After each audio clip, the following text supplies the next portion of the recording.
I'm Stacy Grinsfelder. And I'm Daniel Kanter. And you're listening to True Tales from Old Houses, the mini-sode. Welcome to season 12. Welcome. Oh my gosh, here we are. And here we are. How are you, Stacy? It's been too long. It really has. You know, we say this every season. Whenever we leave the previous season, you and I always say, oh, we're going to talk all the time. We're going to text. Let's do it. We really didn't catch up much over the break. We do a little bit, but yeah, I think between like social media and just we talk all the time, I don't know. Yeah. It doesn't happen as much unless we are on the show recording it. I feel like I always kind of know what's going on with you, but we haven't had just a you and me conversation here for a while. Yeah. So it's good to catch up. Yeah. Before we launch into today's episode, though, I do want to say thank you to our season 12 mini-sode sponsors, our old friends, Sutherland Wells and Noonan Heritage Craftworks. Yes, wonderful to see you guys again. And thank you for continuing to support our nonsense over here. And for everyone out there listening, if you haven't already left a 5-star rating and review, we would love it if you would take a couple of minutes to do that. It really helps us. So thank you. Yeah. Like, subscribe, tell a friend, all that stuff.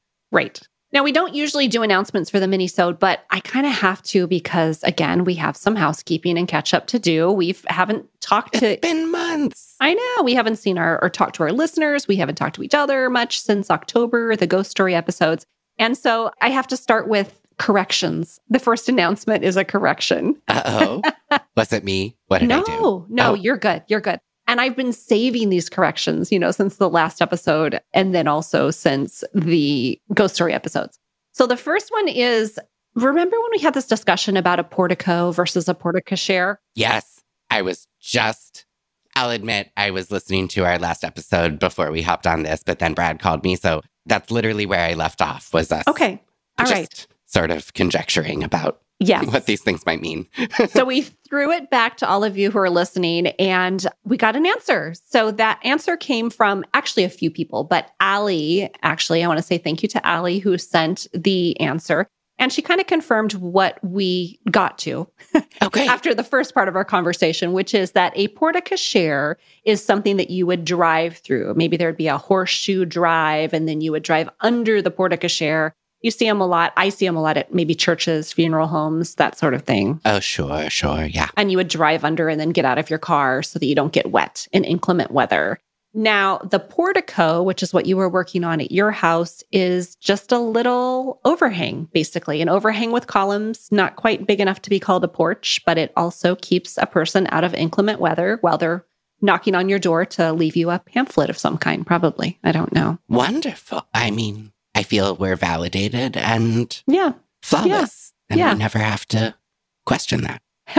And now we will all know what a portico versus a porte-cochere is. So, Allie, thank you. Thank you for that. Thank you, Allie. Yes. Swooping in.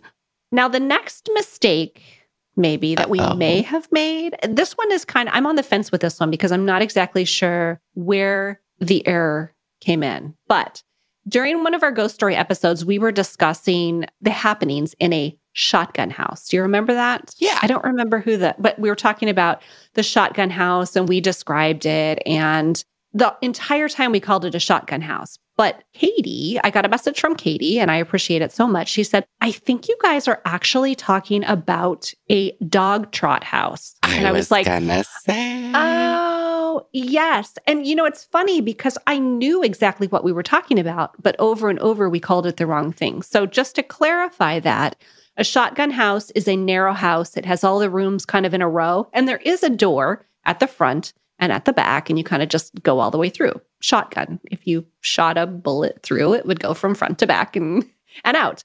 A dog trot house has rooms on both sides with an open breezeway in between them. And that's what I thought we were talking about, but we were all calling it a shotgun house. And that breezeway, since those houses were built, many of those breezeways have been enclosed. So where I'm unclear is if we were actually talking about a dog trot house or a shotgun house, but either way, I just wanted to clarify what both of those are, because if we were incorrect, I want you all to know that we are sorry. I mean, we're not that sorry. Let's No, be honest. I'm not that sorry. I don't remember the story well enough to remember whether we were talking about a dog trot or a shotgun. Is it the case that like all dog trots are shotguns, but not vice versa? Like, is it one of those? Well, I don't think so, but I guess we'll throw it back to our audience again to save us. But, shotgun houses, they're narrow, super duper narrow, and they kind of line up a lot of times side to side. And they were kind of built as kind of fast housing in a way, kind of built up around areas that needed workers with small houses really fast. And on like narrow parcels. Yeah, generally. Yeah, exactly. And the dog trot, I tend to think of as almost more sprawling, sort of a southern house that's wide. So I don't think that would be the case. Yeah, I think dog trot is a pretty specific, like, southern United States vernacular style. Mm-hmm. My friend is actually considering taking on a dog trot rehab. Really? So if he moves forward with that, we'll have to have him on the show. That's fun. Old family farm. It's a pretty cool story. Oh, that would be a great story. And I do think that it's Southern tradition, but I was just in St. Louis last fall, and we were at a little brew pub, and across the street, there was a whole row of shotgun houses, and that's in St. Louis. So I think it is not only in the South, but I do agree with you that it's a very specific, maybe it got its start in the South. Maybe. Yeah. Well, anyway, if you have any information on shotguns or the house is not the objects. I don't want to know anything about those. Or dog trots, or just dogs, or trotting. Right. We're here.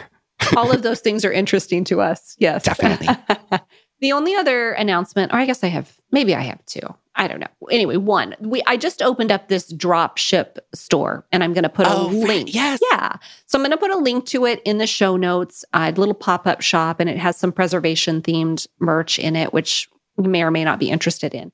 But we also have a mug in there with our really cute True Tales from Old Houses logo on it. So if you are interested in purchasing that mug, then the link will be in the show notes, and those proceeds go right to, supporting the show and that kind of thing. So we may or may not be able to put some other types of merch in there. In the past, we've done these merch runs, which we open up the orders and then we order from a supplier and then my local supplier and then ship those out. But we may be able to just pop some things in that dropship store. So they're always available. Yeah, exactly. I think we intend to keep doing the merch runs because we like those products, but it's kind of a rigmarole. And when people just want to pick something up real fast, there it is. Exactly. All right. What else? So, Anymore? What else? Oh, yes.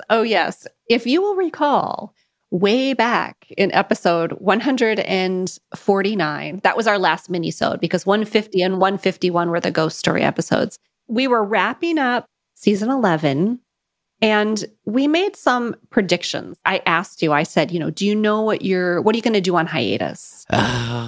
Do you remember what you said you thought you would have done by the end of our hiatus, by the time we came back today? I think it was that my porch would be finished and gorgeous, and that I would be renovating my kitchen. Very good. Very good. Is that right? Is that what I said? Okay. Well, at least I vaguely know. Let me give you some direct quotes. Oh, great. My porch and portico will be beautiful, and my kitchen will be well underway. Okay. And then you said, unless I choose to do the half bathroom first. Okay. Where are we with that? You want to talk about it? That's none of your business. Okay, we're not like crazy far off from that. Essentially what happened was, and I think I also said this, so I'm giving myself a little bit of an out, which was the porch project very well might extend past the fall. And in fact, it did. And not really even in the way I thought it might, which was just kind of like, oh, everything is just taking so long and I'm unmotivated or something. It was really just the scope of the project was huge and became bigger because what I intended to sort of approach as more repair ended up really becoming full rebuilding, the soffit specifically. And that's where all the ornamentation is. And it's just a lot. So just figuring out how to like reverse engineer this cornice and actually build the thing by myself up in the air on the roof, like it was just a really, really intense project. So I got very close. Like I'm really very happy with where I sort of landed, but I had decided, I think when we talked about it, we were like, yeah, around Halloween is like kind of our drop dead for exterior work. I pushed it till almost Thanksgiving. Like I was out there every single day since from, I think, mid-August through mid-November. So I gave it my very best, and I can't be mad about that. You and I both live in a place where we had a very extended fall. And so, like you said, Halloween is usually the drop dead date. But no, we're in short sleeves. I was out there on a t-shirt. Yeah. There were days where I was still wearing shorts in November, which was unheard of. I have never had a fall like that. Yeah. So I got a lot of work done too that I did not expect.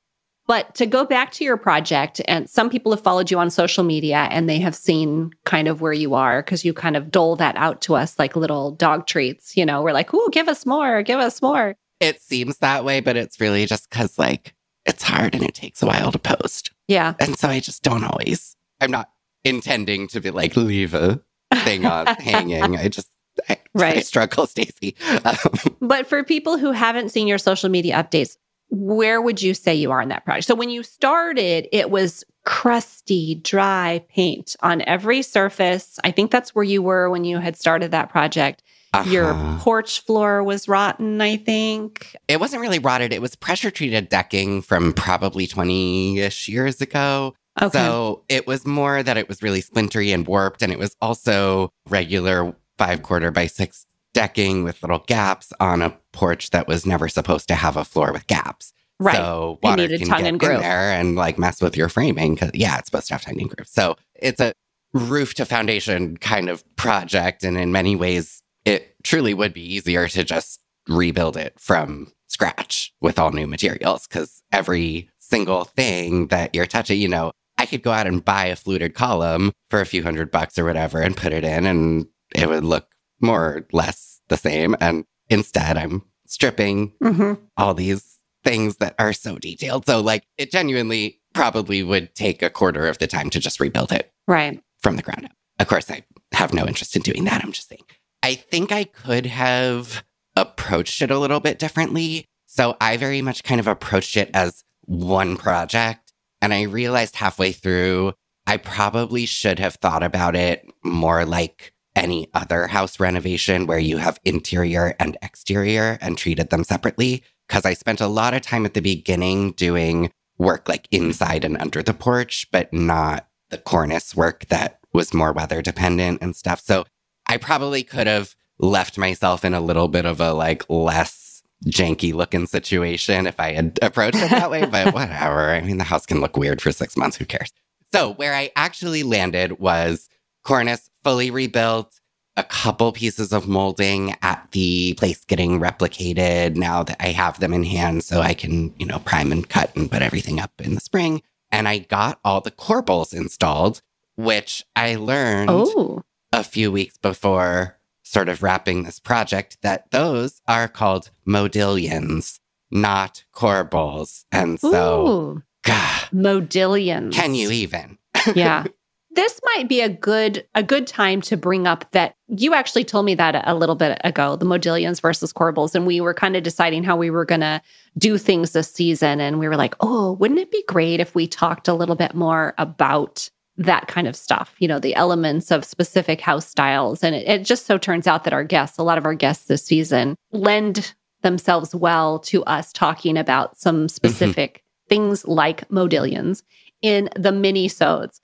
So how did you find this out and what's different about a corbel versus a Modillion? Or do we need to catch up on that later? Is that a later topic? No, I think I can do this quick. So I found out because Christopher Brandt, our friend Rocketect, he's been on the show. He helps us with Q&As sometimes. We love him. He's a foundational piece of this podcast in a way. Yeah, behind the scenes. Even if we're not consulting him, I find myself often thinking about him. Like, what would Christopher say? Yeah, go ahead. Yeah, how badly would he hate me for what I'm about to say? So Chris swooped in and just said, I'm sorry to tell you, but those are Modillions, not corbels. And so I was immediately enraged and turned to the internet to try to, in some way, demonstrate that I was right. Tell him he was wrong. And of course, I was not right. And so a corbel, this is my understanding, is that a corbel is more of a like vertical orientation. So your vertical point. Okay. So your vertical length will be longer than however far it projects. And a modillion is the opposite. So got it. My modillions are 8 inches deep and about 3.25 high. You can tell I've spent close and a little bit of time with them at this point. They're really more like 7.75 to 7.8 if you want to be very specific. All right. So now I have a follow-up question about that. Yes. Your house is not Italianate or it is Italianate? So my house is sort of hard to put your finger on. And you'll hear, I think, our next episode next week, we talked to Brent Hull, and he talks a lot about how different styles end up sort of melding together as building styles change, especially when they're not these sort of high style architecture homes. And I think mine very much falls into that category. So I think it has federal elements, it has Greek Revival elements, it has Italianate elements. Right. And one of those Italianate elements is the Modillions, which... Yes, but those are also totally characteristic of Greek Revival, too. And I actually think Italianates use corbels more than Greek Revivals do. Yeah, I was going to say, I'm thinking that those are corbels. At least the houses here, now that I know the difference, I'm going to go around and look. But I think... Yeah. I would agree with you. I was going to say, I think you're right. You don't need me to tell you that, but yes. Then I was humbled a second time because I have forever called a pilaster a pilaster. Mm-hmm. Thinking it was what? Thinking a pilaster was what? No, I guess knowing what a pilaster was, but evidently it is pronounced pilaster. Oh, pilaster. Okay, pilaster. In my defense, I don't think that I just like fabricated that pronunciation. I think an architecture professor, specifically one that I remember, like would say it that way. But she also insisted that the eames were the aims and would not be corrected about it. So right. Grain of salt. It sounds like those people that are like, it's not a GIF, it's a GIF. It's kind of one of those things where, I don't know, who's right and who cares. But yeah. How about it doesn't matter? I would have said, I would have said pilaster. Yeah. I mean, just the way I read English and the way a lot of, English is all screwed up. It has all kinds of weird rules and weird exceptions to the rules. But I think I still would have said pilaster. Pilaster. So and you said a pilaster. See, that's too confusing because it's too close to plaster. Oh. Well, that's a great way to remember it. Yeah, it's true. Did you see Wicked? Hard left. Yes. I did. Okay. I'm getting there. I'm going to draw these two things together. But you did see Wicked. Okay. A lot of people saw Wicked. Absolutely loved it. But it reminds me of the Glinda versus Galinda. Oh, sure. Remember? Sure. So pilaster versus plaster.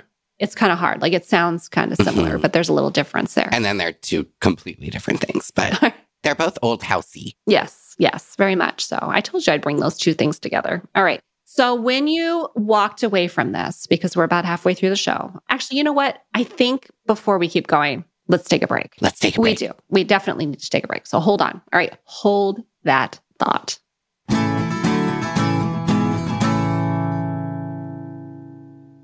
True Tales from Old Houses is supported by Sutherland Wells. All of Sutherland Wells products are handcrafted in Providence, Rhode Island with the highest quality, sustainably grown tung oil. Tung oil, which is native to China, has been used for centuries as a durable finish for wood, metal, and stone. So we all know that polyurethane is basically a plastic coating that just sits on the top of the wood. But tung oil finish actually penetrates the surface of the wood, so it flexes and contracts as the conditions change. This makes it the perfect refinish or protectant for everything from fine furniture to window sash and sills. Tell me your favorite Sutherland Wells product. Well, I have a new favorite Sutherland Wells product, which is the exterior polymerized tung oil medium luster. I used it for my brand new porch flooring, and it, after 3 coats, is smooth as velvet. It's holding up in the winter beautifully. I'm thrilled with it. Yeah, it's funny that you say that. I used that very product on my wainscoting in the bathroom. Absolutely love it. Yeah,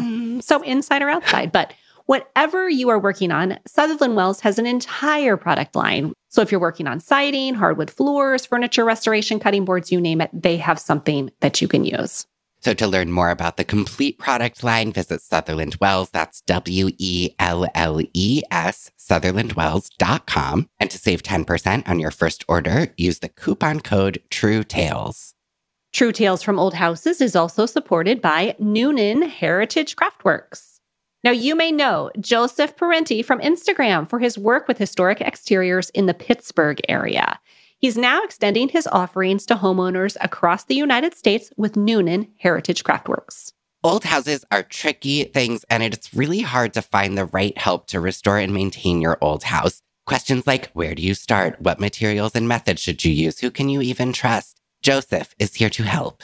You can schedule a phone call, a video conference, or email consultation with Joseph to talk through your exterior project and help you game plan. So whether you need to prepare a scope of work or maybe a second set of eyes to help compare estimates, or even figure out the right questions to ask your vendors, Joseph can provide unbiased guidance to help you steer clear of pitfalls and ensure success. So to learn more about how Noonan Heritage Craftworks can work with you, visit our special landing page at Noonan Craftworks. That's NOONAN craftworks.com/true tales. All right, we're back.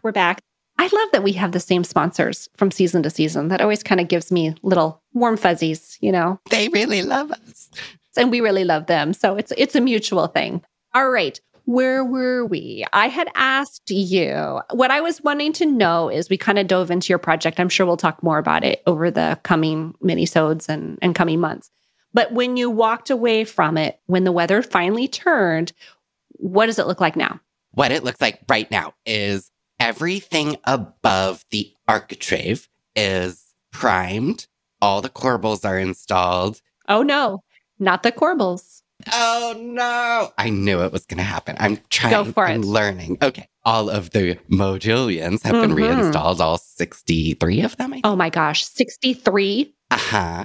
And then each one has a little piece of molding that goes on all three sides, and then the, return that gets you to the next Modillion with 3 pieces of molding. So that's 200 some pieces of little tiny molding, all in the range of 7 to 10 inches. And was that crusty old molding you reused, or was that new wood? I did my very best. So what I figured out with those Modillions, and this is a little in the weeds and boring, but was that because they were all handmade and 150 years ago and all of that, they were really irregular. And so I tried very hard to preserve all of that little molding that goes around each one, but I ended up taking it all off and just putting the Modillions up, and I'll apply all of that molding in the spring because it was just too irregular.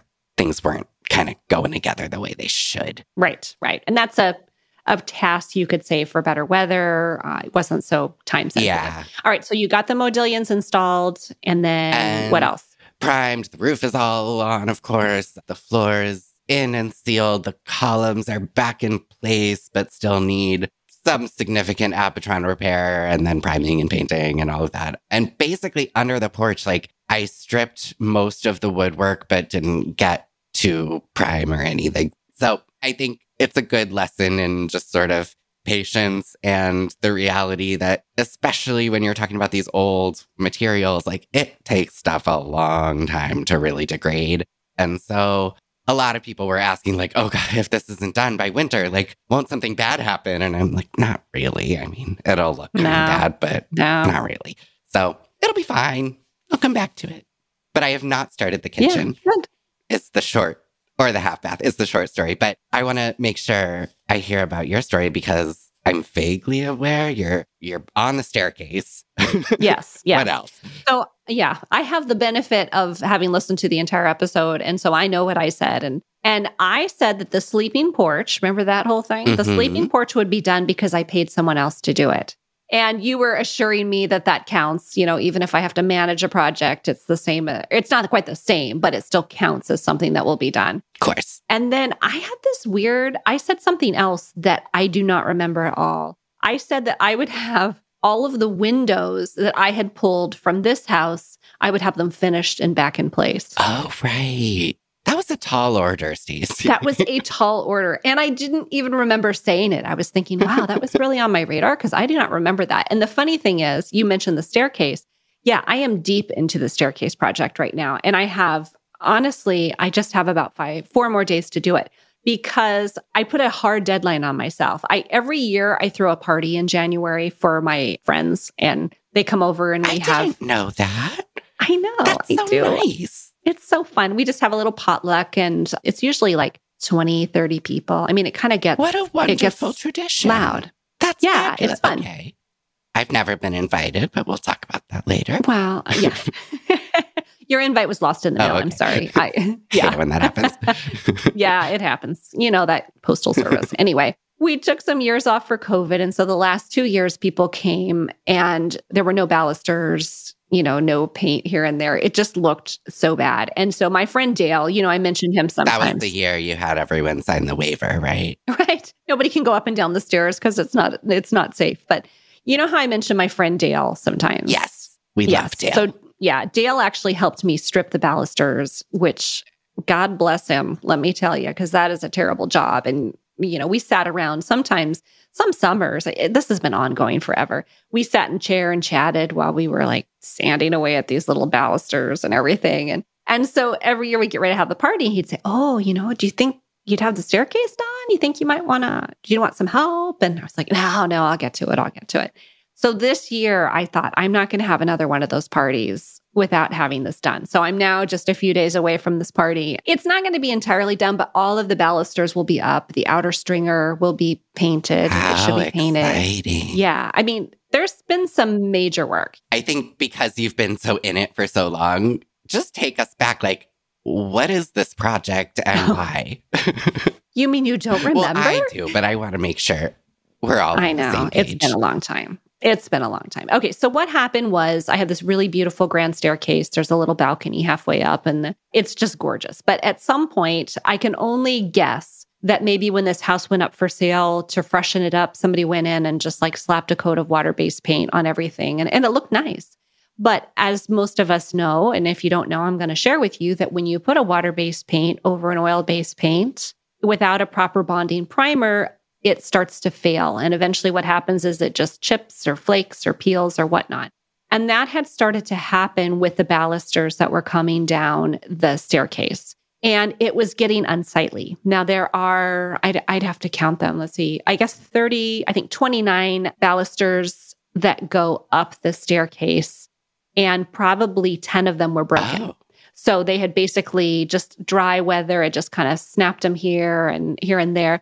I don't really know. I think this has been an ongoing issue because when I ended up removing them, I have an open stringer on mine. So I can remove the stair returns and then slip out the balusters. They have little dovetails that slip in there and then I could just pull them out.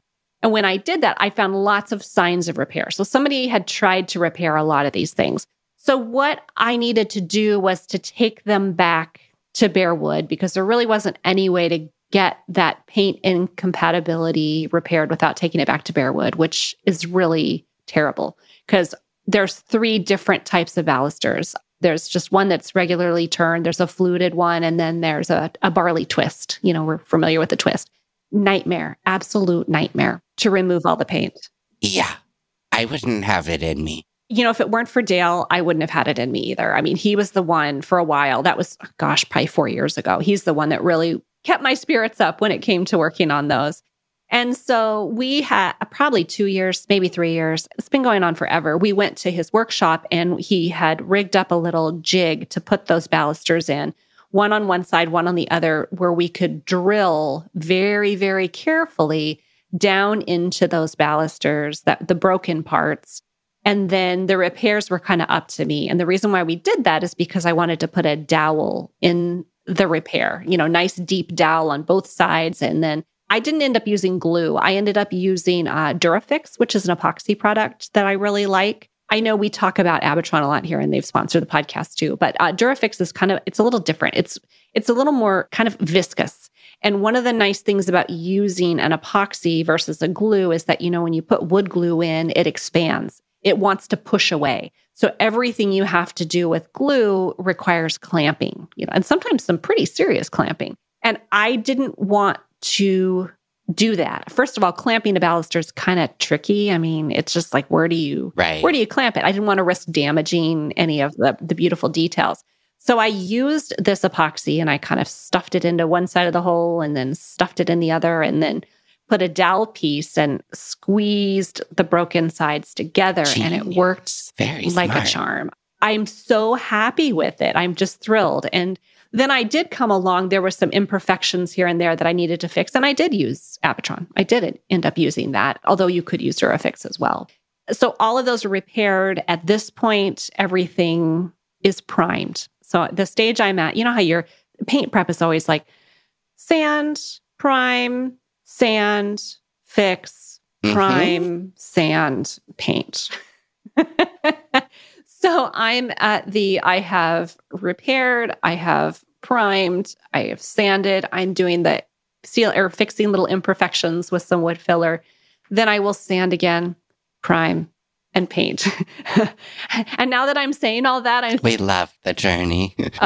The journey. I was going to say, now that I'm saying all of that, I'm sort of thinking, wow, my party is just a few days away. That sounds like 4 days is short for that. It's an awful lot of work to do in 4 days. I may be like one of those things where my paintbrush is, I'm hiding it behind my back while I'm answering the door. And I'll be like, don't touch the staircase. Don't touch anything. The paint is wet. So we'll see. This will be one for the book. Yeah, it will. Can I ask you, just because of course this came up so much with my project, I got a lot of suggestions for why in the world are you not getting the stuff dipped? Have you encountered this? I mean, it's illegal in the state of New York, but you could. I could drive to Pennsylvania. Right. Yeah.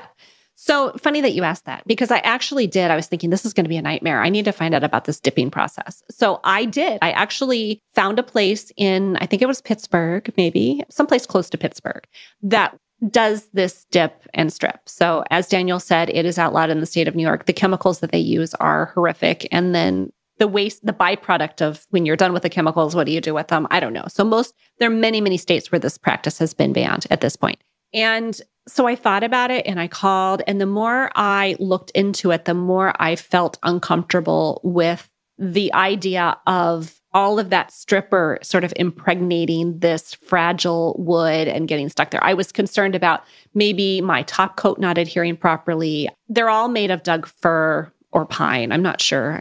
I'm not exactly sure which variety, but this is paint grade softwood. This is paint grade wood.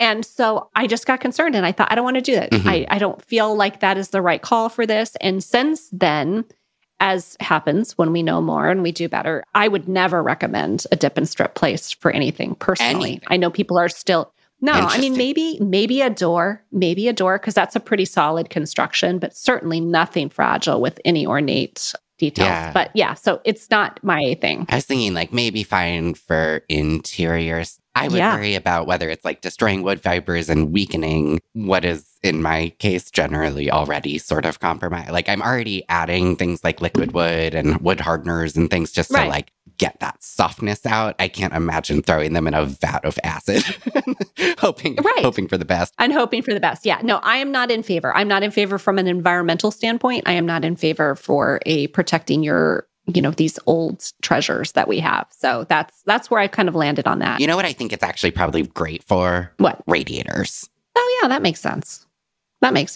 Yeah. Because it seems to me that sandblasting can damage the details more than the dipping. So if you can find a place to do it, that seems like the right maybe application. Metal. I could go for that. Yeah, metal. I could see that for sure. So anyways. Yeah.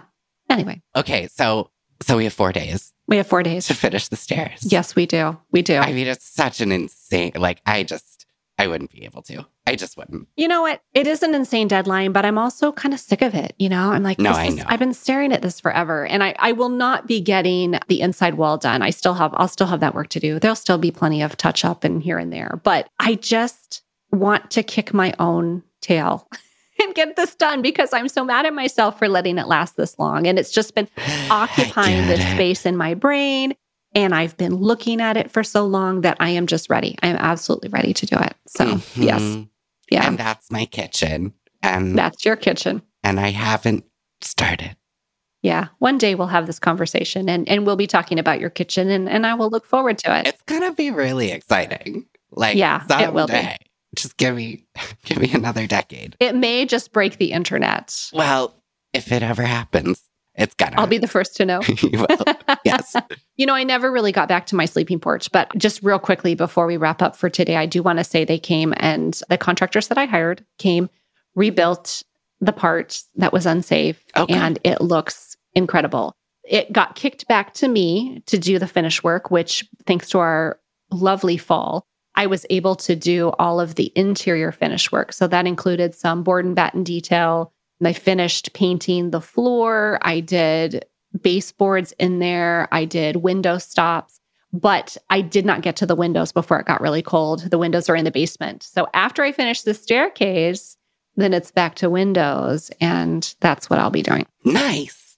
Wow. Yeah. I feel like we've just scratched the surface because we both actually have kind of a lot going on, but we have plenty of mini-sodes to go. Yeah, we really do. So next week, we'll do the first maxi-sode. What are we going to call those things? I don't know. I just had this conversation with someone. I'm like, I don't know, the big episodes, the maxi-sodes. I have no idea. But we'll do the first episode. And as you said, we're so excited because Brent Hull, the man, the legend, will be our first guest. And it's a great conversation. So you're not going to want to miss that. Brent Hull's our main guest. We also have a little follow-up on house clearings from the ghost story episodes. Yes.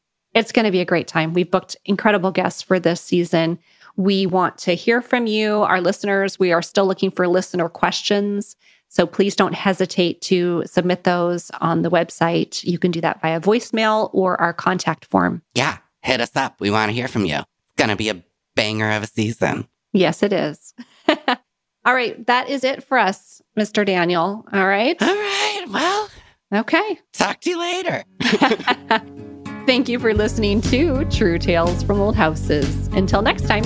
We'll see you Monday.